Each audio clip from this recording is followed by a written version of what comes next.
Hola, ¿cómo están, amigas y amigos? Estamos en este nuevo episodio de Historias que Valen. Es un gusto poder contar con la presencia de un gran invitado, Octavio Sedano, un gran amigo. Muchas gracias, mi querido Eric. También de mi compañera Mon Miranda, un placer compartir este proyecto con ustedes y darle para adelante en una plática de un gran conocedor de la historia de Cuernavaca, de los antecedentes, de las verdades, que ahorita vamos a desmentir algunos mitos urbanos, por así decirlos, y también históricos de la bella historia que tiene nuestra comunidad. Muchas gracias, Gustavo, por estar con nosotros. Gracias a ti por invitarme, mi querido Eric. Muchas gracias, Mon. Octavio, estamos muy contentos de que estés con nosotros justamente en este espacio, en este podcast. Es para reconocer pues a diferentes héroes locales o a diferentes personajes aquí en Morelos que tenemos. Y por supuesto queremos iniciar que tú nos puedas platicar un poquito sobre ti. ¿Quién es Octavio? Bueno, fíjate que yo soy empresario. Toda mi vida me dediqué al comercio. Estuve en la Cámara de Comercio bastantes años. Fui consejero del Instituto del Seguro Social y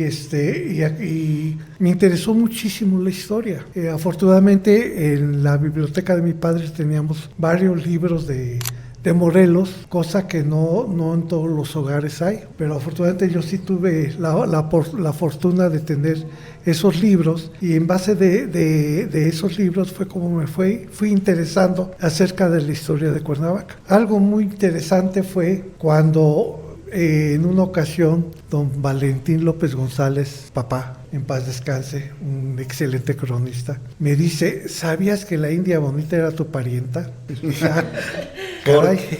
Sí, digo, ¿cómo? Sí. Entonces, eso me hizo investigar, fíjate. Tengo una amiga hermosa persona, esta Graciela León, Chelita León, y le comenté, digo, pero yo no creo porque se supone que tuvo un hijo y que a ese hijo lo fusilaron por traidor. Digo, y un sedano traidor no puede ser. No, claro que no, y más que nos conocemos, sí. Así no, para nada, ¿eh? Entonces, no. Nos pusimos a investigar, entramos a los archivos y todo eso, y nos dimos cuenta que era un mito, que era una mentira. Y ahí es donde nació mi interés por conocer de todos los pasajes históricos de Cuernavaca. ¿Qué crees que sea lo más importante, lo más humano que te ha dejado el devenir de ir conociendo, documentándote, de toda esta historia que tienes en acervo de Cuernavaca, de su gente, de sus etapas históricas, de sus momentos claves? Fíjate, mi querido Eric, que desgraciadamente damos unos valores por otros. Uh-huh. Por ejemplo, existe un personaje que muy poca gente en Cuernavaca lo conoce, que es don Ramón del Portillo. Don Ramón del Portillo fue un hacendado, fue el dueño de la hacienda de Buenavista y el dueño de la hacienda de Real del Puente. Un hombre muy humano. Su esposa, doña Dolores, también humanista. Fíjate, a pesar de tener el dinero que tenían, porque tenían muchísimo dinero. ¿Te acuerdas del Hotel Morelos, donde ahora está el Palacio de Gobierno? Sí, claro. Esa propiedad era de ellos. Okay. Imagínate la cantidad de dinero que tenía. Entonces, don Ramón del Portillo funda una escuela de niñas pobres de Cuernavaca. Y el colegio lo funda exactamente donde está el museo de indígena, ahí en Morelos. Enfrente, ya ves que hay un estacionamiento, que es de los Salinas. Bueno, en ese lugar es donde se fundó el colegio pobre de las niñas pobres de Cuernavaca. Pero tú fundas, a ver cómo se va a mantener, ¿no? Exactamente, sí, los recursos. Bueno, don Ramón, previendo eso, dona lo que ahora es Aurrera, en la calle de Morelos, okay, Bodega Aurrera. Sí. Ese terreno lo dona él. Todo lo que es la parte oriente del callejón Ruiz de Alarcón, todo eso lo dona. Uh-huh. El colegio Benito Juárez. Uh-huh. Donde estaba la Cruz Roja, que el callejón 20 de noviembre. Sí, abajo. Ese lo dona, para que con el usufructo de esas propiedades se pudiera mantener el colegio de las niñas pobres de Cuernavaca. El problema desde que cómo lo iban a administrar. Entonces forma un patronato. El primer presidente del patronato lo integra el obispo Hipólito, que fue el primer obispo de Cuernavaca. Entonces trabaja muy bien, perfectamente bien, pero muere don Hipólito. Entonces el patronato queda en manos de 4 de los consejeros. Cuando llega el segundo obispo, que fue Plancarte, se le entrega el patronato. Ahí hubo ciertas maniobras que hizo Plancarte. Muchos me dicen que me censuran, pero pues es la verdad. En primera, no tenía por qué modificar, porque estaba manteniendo perfectamente el Colegio de los Pobres. Pero él hace el Colegio Santa Inés en los terrenos, en las propiedades que había donado don Ramón del Portillo. Funda un seminario. Él decía que con el dinero que dejaban las niñas pobres, con el dinero que dejaban las niñas del Colegio Santa Inés, que era un colegio de bastante dinero, sí, claro, con eso se iba a mantener el colegio de las niñas pobres. Total, de que llega la revolución, se va Plancarte, don Ramón, fíjate que el cariño que la gente le tenía a don Ramón, que cuando decide abandonar Morelos, la gente, los campesinos de sus haciendas, lo acompañan hasta el puerto de Veracruz para que no le vayan a hacer nada. Tenía un gran respaldo comunitario, ¿no? Sí. Claro. Pero déjame decirte, por ejemplo, la señora del Portillo, resulta que si una mujer del campesino iba a parir, la mujer de don Ramón iba a la choza del campesino a bien parir a la mujer. Fue donde está el museo, okay. Ahí la mujer hizo un hospital de la mujer parturienta. Okay. Todo donado por ellos. O sea que era un gran cariño. Y más sin embargo, ¿tú sabías de don Ramón del Portillo? Sí. No. Muy pocos sabíamos de esas personas. Entonces, son personajes que de verdad a mí me ha dejado con la boca abierta y que digo, ¿dónde están nuestros valores? Que le damos prioridad a unas cosas y otras. Te decía yo de Plancarte, cuando se va a la revolución y regresa ya los poderes a Cuernavaca, que empieza a buscar los archivos y todo eso, todas las propiedades estaban a nombre de Plancarte. Era dueño del Estado, sí. Latifundista. Así estuvo. Oye, Octavio, ya podemos darnos cuenta que por supuesto eres una persona amante de la historia y conoces muchísimos datos que fuera de cámara ya nos estuviste platicando e incluso desmintiendo ciertos mitos. Pero antes de ir con estas historias que a veces creemos y realmente son mentira, quiero preguntarte, ¿cuál crees que es el hecho más interesante que pudieras compartirnos que tú sabes de Cuernavaca? Bueno, fíjate que durante muchos años se escuchó el mito de que Maximiliano había tenido un amante en Cuernavaca. Pero fíjate lo que son las cosas. Realmente Maximiliano estuvo escaso un año en Cuernavaca.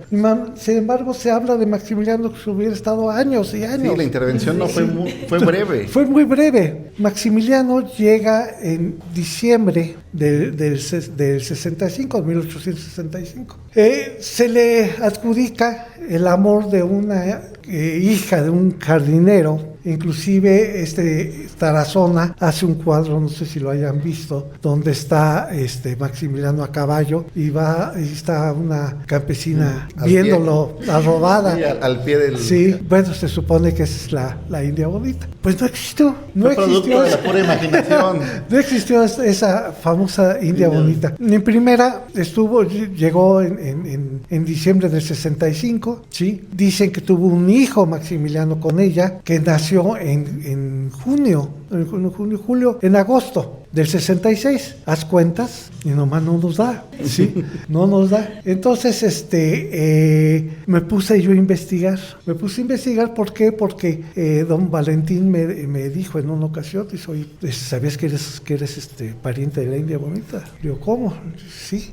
Entonces, cuando vi que habían matado a su hijo, okay, por traidor, dije, no, un sedano traidor no puede ser.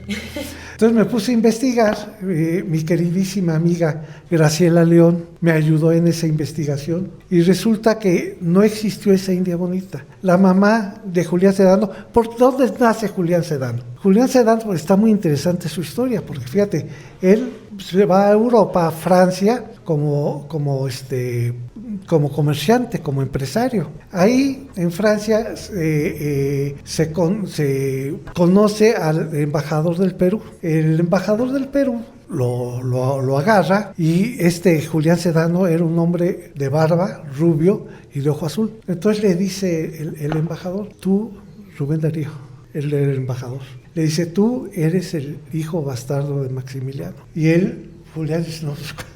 Pero imagínate el embajador presumiendo de que tenía como secretario al hijo del embajador, del Maximiliano, del emperador. Entonces a todo el mundo lo presentaba como el hijo de... No, acabas de decir algo bien importante, perdón, el nombre de Rubén Darío. Sí. Que muy pocos conocen o conocemos quién fue ese personaje que nos estás ilustrando. También en la sobremesa nos comentábamos los orígenes y la fuente de muchos nombres de las colonias. Sí. Que creo que, ¿tú qué crees que tengamos que hacer como comunidad para rescatar esa historia muy particular de nuestras colonias, de nuestra comunidad y de nuestra historia, pues como ciudad, que es muy importante? Fíjate que muchos de los nombres de nuestras colonias es por los inmuebles que existieron ahí. Okay. Por ejemplo, la colonia La Carolina. ¿Cómo saben que por qué se llama La Carolina? Se llama La Carolina porque ahí existió una fábrica de aguardiente. Entonces, el dueño de la fábrica de aguardiente le puso el nombre de su hija, que acababa de nacer, y le puso el nombre de Carolina. Entonces, así llamó a la fábrica, Carolina. Entonces, obviamente, oye, ¿dónde nos vamos? Vamos a La Carolina. Claro. Y así fue como se quedó el nombre de la colonia, La Carolina. Así se hizo del nombre La Esperanza. Y muchas de las colonias es por los inmuebles que estaban ahí, que la gente acordaba. Por ejemplo, la plazuela del Zacate, le han cambiado el nombre 1000 veces. 1000 veces, ¿sí? Y todavía la gente la conoce como la plazuela del Zacate. ¿Pero por qué la plazuela del Zacate? Porque ahí vendían zacate. Okay. Había muchos mesones en la calle de Galeana y la calle de Hidalgo. Fíjate, en la calle de Hidalgo estaba el mesón de los Robles. Ese mesón es muy digno de nombrarse, porque cuando en 1855, que fue cuando se hizo capital a Cuernavaca. Cuernavaca, sí, claro. Que vino Juan Álvarez. Ahí en ese mesón estuvo hospedado Benito Juárez, Melchor Ocampo, Juan Álvarez, y todos esos hombres ilustres dieron forma a las leyes de reforma. Y entonces, como estaban ahí todos los mesones, ¿sí? Ahí en la plazuela del Zacate, ahí vendían el zacate, ahí llegaban con las mulas y ahí las dejaban para comiendo. Perfecto. Oye, Octavio, ¿qué es lo que a ti te está motivando para seguir promoviendo la memoria histórica de Morelos? Para que justamente estas historias, estas anécdotas incluso, no queden en el pasado y se sigan transmitiendo generación tras generación. Fíjate que yo siempre he pensado que cómo puedes querer a tu ciudad si no la conoces, si no sabes su historia, si no sabes su fondo. Entonces, mientras más conozcas tu historia, más la quieres. De las últimas pláticas que hemos dado, ya llegan 60, 70 personas a escuchar nuestras pláticas. Entonces, para nosotros es muy importante que la gente sepa su historia, claro, para que pueda querer más a nuestra bella ciudad. Desgraciadamente van muy pocos jóvenes, y eso es lo que nos preocupa, porque no hay manera de poder heredar nuestra historia, ¿no? Acabas de decir algo bien importante, heredar nuestra historia, ¿no? Transmitir el conocimiento. También un poco de lo que te refiero, de la historia que hemos vivido como comunidad, a la actualidad que hoy tenemos. ¿Qué crees que se deba de rescatar? Platicábamos de algunas anécdotas cuando podíamos caminar largos trazos de nuestra ciudad en plena tranquilidad, que hoy no lo podemos hacer, pero basándonos y tomando como referencia el devenir histórico del desarrollo de nuestra comunidad, ¿qué crees que tengamos que retomar? ¿Qué crees que tengamos que volver a poner en práctica en ese conocimiento histórico para que volvamos a reconstruir el tejido social en Cuernavaca? Yo creo que la confianza, mi querido, ¿sí?, Eric, porque la verdad de las cosas, lo que hemos perdido los cuernavacenses es la confianza. Ya no confiamos en el vecino. Ya no sé cuántos de ustedes conocen a su vecino de enfrente, a su vecino de al lado. Entonces, No podemos tener una convivencia como cuernavacenses si no tenemos confianza. Entonces yo creo que lo que debemos de restaurar es esa confianza para poder rescatar los valores que se han perdido. Bueno, Octavio, también quiero que nos platiques un poquito qué legado te gustaría dejar justamente para las futuras generaciones, incluso sí jóvenes, pero también niños que apenas están creciendo, y lo hemos mencionado en otros episodios, mi querido Eric, donde la educación desde casa sigue siendo fundamental. ¿Y qué es lo que a ti te gustaría dejar? Pues mira, antiguamente a nosotros nos educaba nuestra madre, ¿sí? Casi por lo regular en la casa quien estaba era nuestra madre. El papá muy pocas veces lo veíamos. Desgraciadamente ahora con el problema económico que existe, ya las mujeres se van a trabajar. Ya no tienen esa convivencia los niños con sus padres, ¿no? Convivencia que nosotros tuvimos y que disfrutamos y que ahora se ha perdido, ¿sí? ¿Y qué es lo que yo quisiera dejarles? Pues yo quisiera dejarles tantas cosas, todo lo que yo sé, lo que yo he estudiado, lo que yo he visto. Tenemos un ¿cómo se dice? De Facebook. ¿Una página? Un lugar que se llama Mitos y Verdades de la Historia de Cuernavaca. En ella he estado escribiendo varios pasajes de Cuernavaca y siento yo que es algo de lo que me gustaría que se conservara. Okay. Perfecto. Fíjate que nuestro amigo Tavo nos trajo 3 grandes ejemplares documentales de hechos y momentos históricos de nuestro estado y de la ciudad. ¿Cuál para ti crees que ha sido o debe de ser o se tiene que hacer la documentación de toda esa historia de nuestra comunidad? Fíjate que mi querido maestro Valentín López González, el papá, hizo una gran cantidad de obra y desgraciadamente se está perdiendo. Otro de los grandes escritores y cronistas que tuvo nuestro bello Cuernavaca fue don Miguel Salinas, el profesor Miguel Salinas. Profesor Miguel Salinas, que yo tengo un video de él, un día te voy a por pasar. Cuando inauguramos su calle, que le pusieron Miguel Salinas, ahí está él. Don Miguel Salinas hizo un libro, Paisajes morelenses. Precioso libro, pero desgraciadamente son libros que ya no existen. Bueno, existen en manos de particulares, pero ya la venta ya no existen.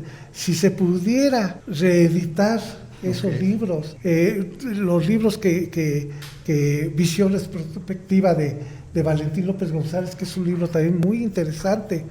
Hay tantos libros que ya no existen, que ya no están a la venta y que son sumamente importantes para conocer la historia de Cuernavaca. Y con la tecnología documentarlos, ¿no? Digitalizarlos, sí. Para algo que acabas de decir, que lo vuelvo a retomar, transmitir esa historia, claro. Esos antecedentes que nos ayuden como comunidad. Octavio, ¿qué enseñanza, ya para ir concluyendo, te ha dejado a lo largo de todos estos años conocer la historia de nuestro estado? Pues que me hace querer más a Cuernavaca. Me hace querer más a Cuernavaca y profundizar su estudio. Pues muchas gracias, amigas y amigos. Es para nosotros un privilegio. Fue muy corto, muy ameno este capítulo, porque hay una gran cantidad de historias, de vivencias que pudiéramos pasándonos horas, y agradecerles, pedirles que estén muy atentos para la próxima emisión, también que sigan la página de Octavio, en donde Mitos y Verdades, en donde nos vamos a documentar de manera muy exquisita de los pasajes históricos de nuestra ciudad. Sí. Y agradecerte, querido Tavo, tu tiempo, tu experiencia. A ustedes. Les agradezco mucho. Amigos, también recuerden seguirnos en todas nuestras redes sociales como Historias que Valen, en las redes sociales de Eric Salgado, y a mí me pueden encontrar como Mon Miranda. También suscríbanse, activen la campanita, y Eric, como siempre les recordamos que nos comenten alguna historia o con qué héroe local debemos de ir para entrevistar. Así es, por favor, ahí en las redes sociales pongan en sus comentarios la sugerencia, temas o personajes que podamos seguir documentando, pidiéndoles y tocándoles la puerta para que sean parte de este gran proyecto. Y por favor, comenten, compartan y sugieran. Muchas gracias.